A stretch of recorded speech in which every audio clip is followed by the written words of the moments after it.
Hello students, this is Soravasti, English faculty of Mount Literacy School.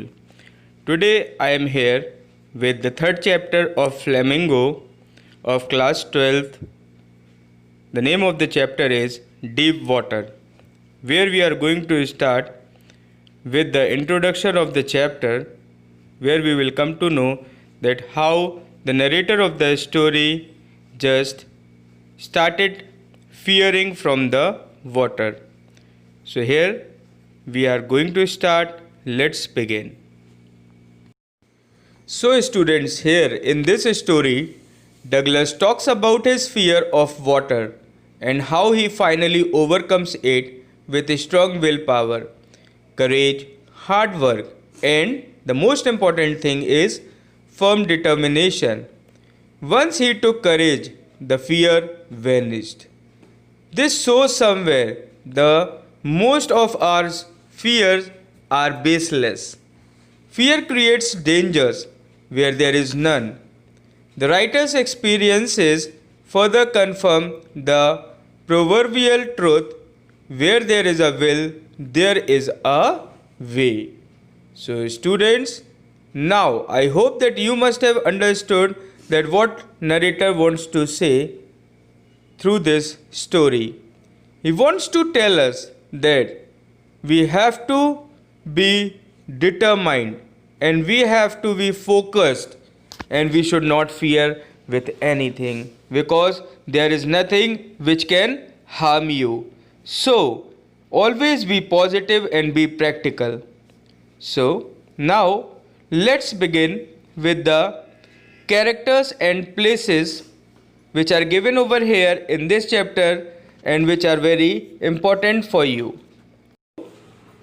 These are the important things over here which are related to the chapter, like Douglas, who is the narrator of the story, YMCA pool. A swimming pool runs by Young Men's Christian Association. And the most important, Yakima. Yakima is a US city located about 60 miles southeast of Mount Rainier in Washington.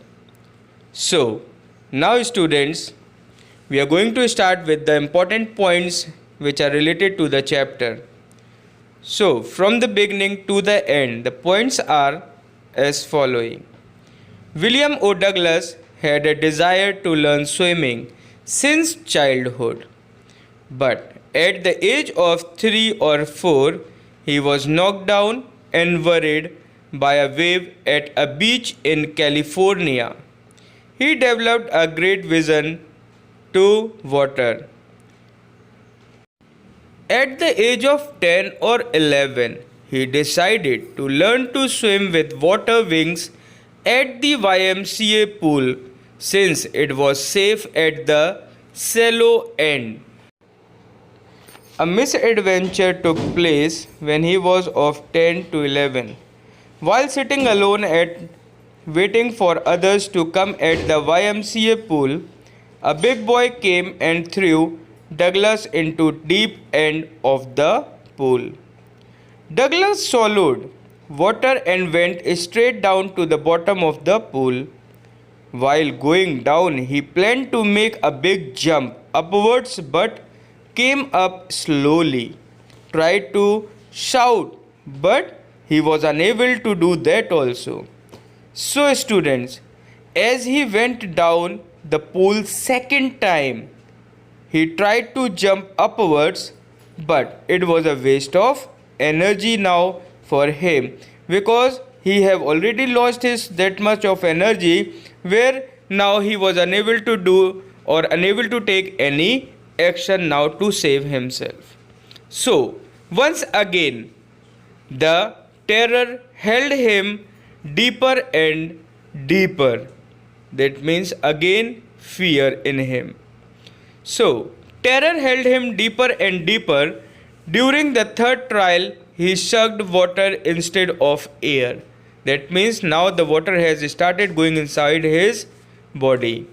Light was going out and there was no more panic. So he ceased all efforts and he became unconscious. That means he gave up now to struggle. And finally, now he started sinking into the water. He crossed to oblivion. When revived, he found himself vomiting beside the pool. So now, from here we can see that he was in grip of fear of water, and it deprived him of the joys of canoeing, boating, swimming, and fishing. So now what he did was he hired an instructor to learn swimming. The instructor taught him swimming piece by piece now, and he went to different lakes to swim and found tiny vestiges of fear still gripped him. So now what is going to happen in the story then? He challenged the fear and swam. Swimming up and down the warm lake, he finally overcame his fear of water. And one more thing that he realized, that in death there is peace and there is terror only in fearing of death.